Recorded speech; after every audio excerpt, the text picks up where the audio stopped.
Kinky Kids. The Nutcracker. Adapted by Grace Macarone. Illustrated by Celia Chauffre. Waiting behind closed doors was difficult for Clara and Fritz, but it was especially difficult on Christmas Eve. The children struggled to avoid wrinkling and spotting their new clothes.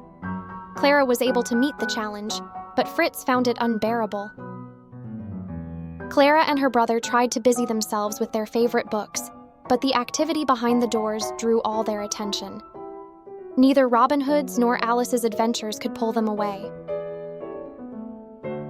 Only the loudest sounds came through the solidly built walls and door. "I bet that's one of your presents," said the mischief-making Fritz at the sound of a sudden crash. "It's probably broken." 7-year-old Clara, though, was used to her brother's taunts and was not concerned, especially since she was absorbed by imaginings of her own. Behind the doors, she envisioned a tree with toys and edible treats, and beneath the tree, a large box containing a new doll, curly-haired, in a dress with a big sash and pantaloons with many layers. Oh, how lovely she would be! They'd go on excursions and be constant companions, the very best of friends. Meanwhile, Fritz hoped for more soldiers to strengthen his army for imaginary battles to come. The doors opened to the biggest tree the family ever had. Apples, nuts, and candles dressed its branches, and below were boxes, beautifully wrapped and ribboned. The door chimes announced aunts, uncles, cousins, and friends. They wore satin, silk, taffeta, and velvet in hues of emerald green, sapphire blue, ruby red, silver, and gold.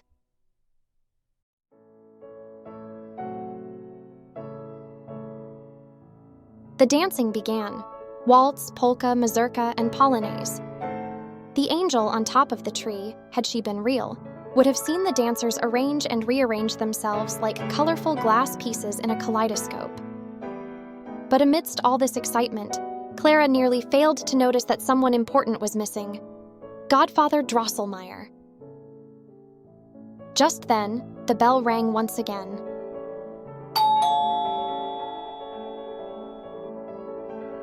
As Godfather Drosselmeyer arrived, a crowd immediately formed around him and then parted to make way for 3 apprentices carrying large boxes.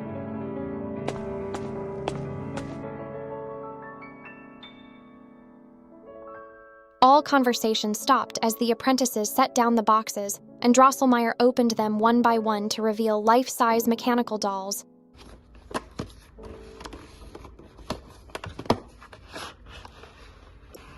A soldier, a ballerina, and a clown. Drosselmeyer wound them up, and they seemed to come to life.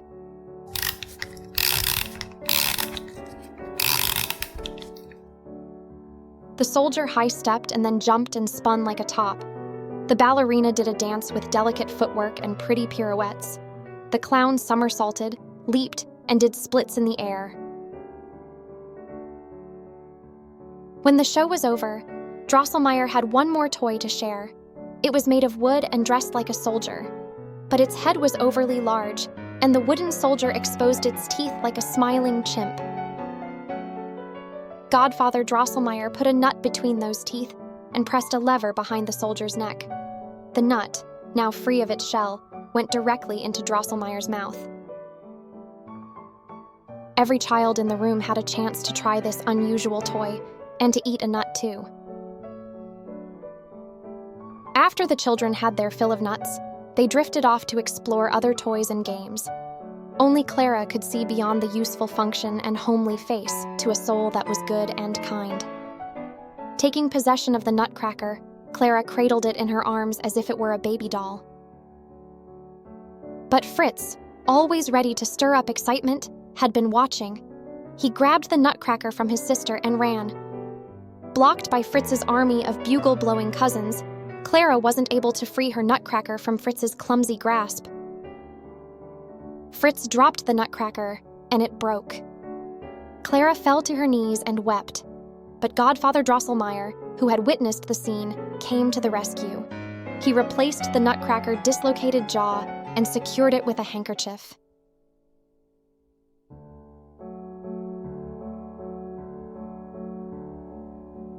After dinner was eaten and packages were unwrapped, the guests resumed dancing until their legs wobbled. Then the clock struck 12, Christmas Eve had passed, and Christmas Day had begun. The guests departed, tired but happy. Dressed for bed, Clara had returned to the drawing room to take one more look at the tree and to say goodnight to the Nutcracker. When something surprising happened. The tree, along with everything else in the room, grew before her very eyes. Then,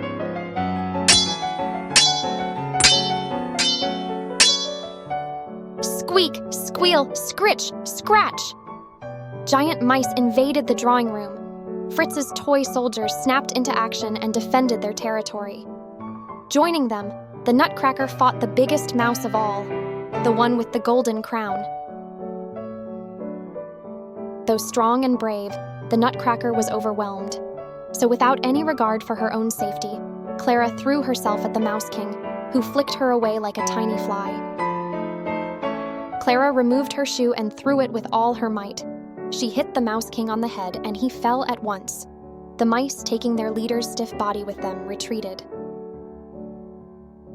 But it was too late.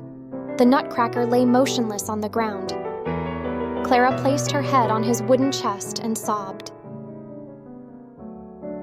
Beneath her head, Clara felt a sudden softness and warmth.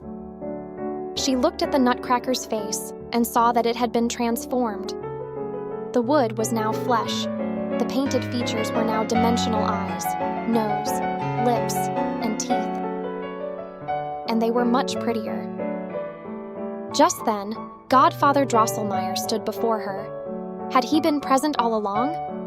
Drosselmeyer introduced the boy as his nephew, Hans Peter, who had been under the wicked spell of Queen Mouseling, mother of the Mouse King. With love and courage, Clara had broken the spell. Drosselmeyer led Clara and Hans Peter to magical sleigh that transported the threesome through the sky. They passed over an enchanted forest where snowflakes danced. The sleigh arrived in the land of sweets, where Godfather Drosselmeyer introduced the children to the Sugarplum Fairy. Dancers from faraway lands entertained Clara and Hans Peter and gave them tasty treats. Spanish dancers gave the children marzipan stars and performed an energetic flamenco. Dancers from Sri Lanka gave the children tea and then did a peacock dance. African dancers with gifts of chocolate performed a dance of celebration and joy. They were followed by Brazilian dancers who came with coffee and did a rhythmical samba. Japanese kabuki dancers gave the children sweet mochi, and Russian tropak dancers gave them halva. When the dancing was over, the Sugarplum Fairy crowned Clara and Hans Peter queen and king of the land of sweets. Godfather Drosselmeyer reappeared and took the children on a sleepy voyage home.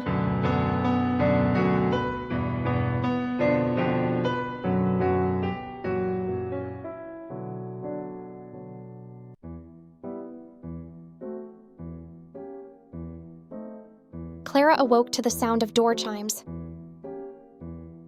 She was in the drawing room with everything back to normal size. The only difference was that her beloved Nutcracker was nowhere to be seen. Clara started to cry. Then she peeked behind the door. Guess who she saw?